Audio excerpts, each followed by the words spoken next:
নমস্কার and welcome to Thrash Hour. আজকে আমরা কথা বলবো ভানুপ্রিয়া ভাটের সিনেমা নিয়ে।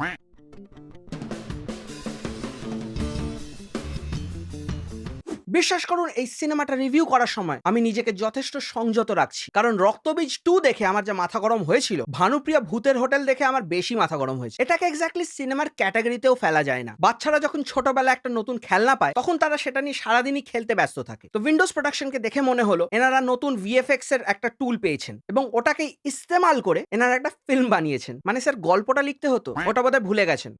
তো এই গল্পের যিনি রাইটার, মানে যিনি আসেন, ওনার রাইটিং স্ট্যান্ডার্ড একদমই অ্যাবিসমাল, মানে যাকে বলে বিলো স্ট্যান্ডার্ড। এর থেকে বাজে লেখা বোধহয় আমি অনেকদিন দেখিনি। বাড়ি পরিষ্কার করতে গিয়ে অনেক সময় আমরা আমাদের ছোটবেলার লেখা খুঁজে পাই। ওয়ার্ড অফ কশন, সেই লেখাগুলো ফেলে দেওয়া উচিত। ওইগুলো নিয়ে আমাদের কোনো কাজ করা উচিত নয়, না হলে এই ভানুপ্রিয়া ভূতের হোটেলের মতো কাজ বেরোবে। এটা ভূতের হোটেল না ভাটের সিনেমা, এটা আমি বুঝতে পারলাম না। ছবিটা পুরোপুরি ইন্সপায়ার্ড ভূতের ভবিষ্যৎ থেকে। ইনফ্যাক্ট প্রচুর সিনসও সিমিলার রয়েছে এবং নির্লজ্জের মতো স্ত্রী 2 এর রেফারেন্স রয়েছে। তারপর ডিডিএল যে কুছ কুছ হোতা হ্যায়, এগুলো নিয়ে বেসিক কিছু জোকস রয়েছে। আমি অনেক সিনেমা দেখেছি, ইনফ্যাক্ট রঘু ডাকাতের মতো বাজে সিনেমাও দেখেছি, কিন্তু পাবলিক ব্যাকল্যাশ এরকম দেখিনি। আইনক্স এর মতো অডিয়েন্স, যাদেরকে ব্লক বুকিং করে আনা হয়েছে, তারা অবধি বলছে সিনেমা বন্ধ কর, বিরতিতে বলছে একেবারে বিরতি দিয়ে দে। এটা কিন্তু একটা প্রডিউসার এবং ডিরেক্টরের পক্ষে হাইলি এম্বারেসিং এবং শেমফুল। প্রত্যেকে বয়স্ক অডিয়েন্স, তারা ছবিটা নিতে পারছিলেন না। হরর কমেডি না, হরর আছে না কমেডি, একটা জায়গায় আমি মুচকি অব্দি হাসিনি। এবং হরর তো ছেড়ে দিন, পুরো গোটা ফিল্মে একটা জাম্প স্কেয়ার ছিল। কিন্তু হ্যাঁ, সিনেমার প্রোডাকশন ভ্যালু, প্রেজেন্টেশন, এগুলো দেখে কিন্তু আমার রীতিমতো ভয় করছিল এবং এই সিনেমার গোটা কনসেপ্ট দেখে আমার রীতিমতো হাসি পাচ্ছিল। তো হ্যাঁ, একদিক দিয়ে হরর কমেডি ওয়ার্ক করেছে।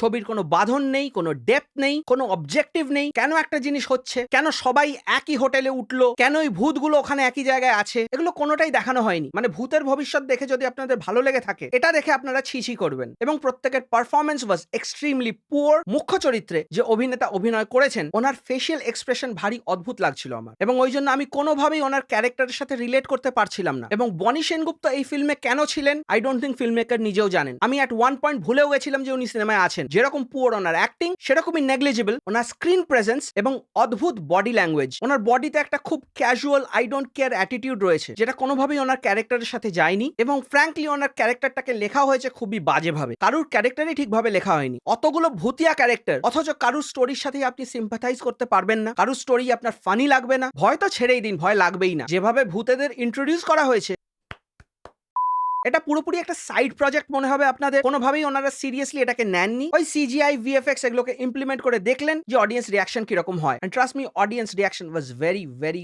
Very bad. এবার আসা যাক একটা ইম্পর্টেন্ট টপিকে, ব্লক বুকিং। আমি ছবিটা দেখতে গেছিলাম সাউথ সিটি আইনক্স স্ক্রিন 2 দুপুর 12টার শোতে, এবং আমি যখন ঢুকলাম তখন দেখলাম আমাদের সিটে অলরেডি 2 জন বয়স্ক মহিলা বসেছিল। আমরা যেতে ওনারা উঠে গেলেন এবং ওনারা ওখানকার স্টাফকে জিজ্ঞেস করলেন যে এবার আমরা কোথায় বসবো, এবং স্টাফ ওনাদের এসকর্ট করে নিয়ে আরেকটা ফাঁকা সিটে বসালেন। এবং স্টাফ এসে আমাদের কাছে অ্যাপোলোজাইজ করে বললেন, স্যার ব্লক বুকিং আছে তো, লাইটটা জ্বালিয়ে রাখতে হবে, কারণ সবাই এল্ডারলি লোকজন এসছে। আমি বললাম নো প্রবলেম। বিলিভ মি, 90% হল ওয়াজ বুকড। যখন আমরা বুক মাই শোতে টিকিট বুক করছিলাম, তখন দেখাচ্ছে হাউসফুল, এবং ওখানে চেঁচামেচি করছে যে ফ্রিতে সিনেমা দেখেও এরকম বাজে সিনেমা কেন দেখবো। এই কথাটা আমার কানে আসে। আপনাদের সাথে আমি একটা স্ক্রিনশট শেয়ার করছি, সেখানে লেখা হয়েছে 8500 ফুটফল। তাহলে ফুটফল আর টিকিট সোল্ড, এই দুটোর মধ্যে পার্থক্য আপনারা বুঝতেই পারবেন। বুদ্ধিমানের জন্য ইশারাই কাফি।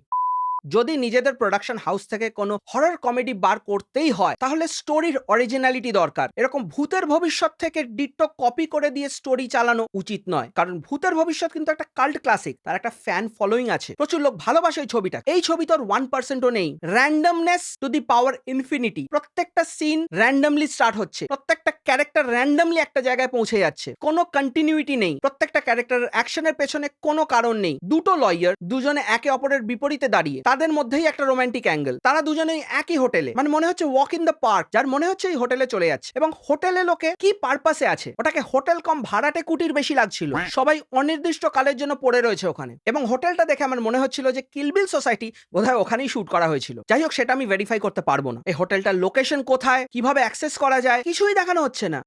হে গাইজ, একটু মাঝখানে চলে এলাম। অ্যাকচুয়ালি এডিট করতে গিয়ে আমি দেখলাম যে আমি একটা জিনিস মিস করে গেছি। বালিসনি বলে একটা গান আছে বাঘি 4-এর, ওই গানের যে গিটার পোর্শনটা আছে, ওটাকে ডিট্টো হুবহু চুরি করে কপি করে পেস্ট করা হয়েছে চল পালিয়ে চল বলে গানটাতে। এবার তোমরা দুটো গানকে একটু মিলিয়ে নিও, শুনে নিও এবং বলো যে আমি ভুল বললাম না ঠিক বললাম। চলো back to the main video. একটা ম্যাপ নিয়ে হঠাৎ মাতামাতি শুরু হলো, ওই হোটেলের পেছনেই নাকি কবরস্থান রয়েছে। Geographically it didn't make any sense. আবার হগওয়ার্টসের মতো পেছনে আবার একটা জঙ্গলও রয়েছে। আবার সেখান থেকে র্যান্ডমলি ওনারা সবাই ওই হোটেলের মালিকের বাড়ি পৌঁছেও গেলেন। ভূতেরা ঘুরে বেড়াচ্ছে, ভূতেদের জুরিসডিকশন নেই, মানে ভূতেদের তো কিছু লিমিটেশন থাকে। এখানে ভূতেদের সাইফাই পাওয়ার রয়েছে, মানে ভূতেরা সাইফাই বিম প্রজেক্ট করছে। এই জন্য বলি গল্প থেকে গল্প ঝাপলে এরকমই হয়, ক্রিয়েটিভিটিটা নিজের মধ্যে থাকতে হয়। আমরা জানতাম গল্পের গরু গাছে ওঠে, এখানে গল্পের গরু জানলা দিয়ে ঝাঁপ মেরে পালিয়েছে, বলেছে আমি এই সিনেমাটা দেখবো না। আমি জানি না আপনারা বিশ্বাস করবেন কিনা, এই সিনেমাটা দেখা আমার কাছে টর্চার ছিল। কিভাবে যে আমি দেখেছি এটা আমিই জানি। ওই টম অ্যান্ড জেরিতে মনে আছে তো, সেই টম চোখ খুলে রাখতো, তো এই টম ওইভাবে চোখ খুলে রেখেছিল। এবং ওই রক্তবীজ 2 দেখে বেরিয়ে আমি যা যা কথা বলেছিলাম, I still stand by them. I am not apologetic at all, because অডিয়েন্সের টাকা যদি নষ্ট করা হয়, অডিয়েন্সের রাইট আছে ব্যাকল্যাশ দেখানোর। এই ছবির বাজেট কোথায় স্পেন্ড হয়েছে সেটা আপনারা দেখলেই বুঝতে পারবেন। এরকম low budget below average cinema বানানো বন্ধ করুন, আপনারা বন্ধ করুন, না হলে দর্শক যেদিন সিদ্ধান্ত নিয়ে নেবে সেদিনকে বিপদে আপনারা পড়বেন। তো ভানুপ্রিয়া ভূতের হোটেলকে আমি দিচ্ছি 0 আউট অফ 10। এর থেকে অনেক ভালো টাইম আপনারা স্পেন্ড করবেন ইউটিউবে ঠাকুমার ঝুলি দেখে। ওখানেও অ্যানিমেশন গুলো মন দিয়ে করা হয়, এখানে কস্টিউম অ্যান্ড মেকআপে অব্দি নজর দেওয়া হয়নি। আমার আর এই ছবি নিয়ে বিশেষ কিছু বলার নেই। তো আপনাদের যদি এই ভিডিওটা ভালো লেগে থাকে তাহলে একটা লাইক, শেয়ার আর সাবস্ক্রাইব করে দেবেন। আপনাদের কোনো মতামত, সাজেশন বা ওপিনিয়ন থাকলে কমেন্ট সেকশনে নিশ্চয়ই জানাবেন। You can always connect with me on my Instagram account. আপনারা দেখছিলেন থ্রাশ আওয়ার, আমি আপনাদের হোস্ট টম থ্রাশ, এবং দেখা হচ্ছে পরের ভিডিওতে।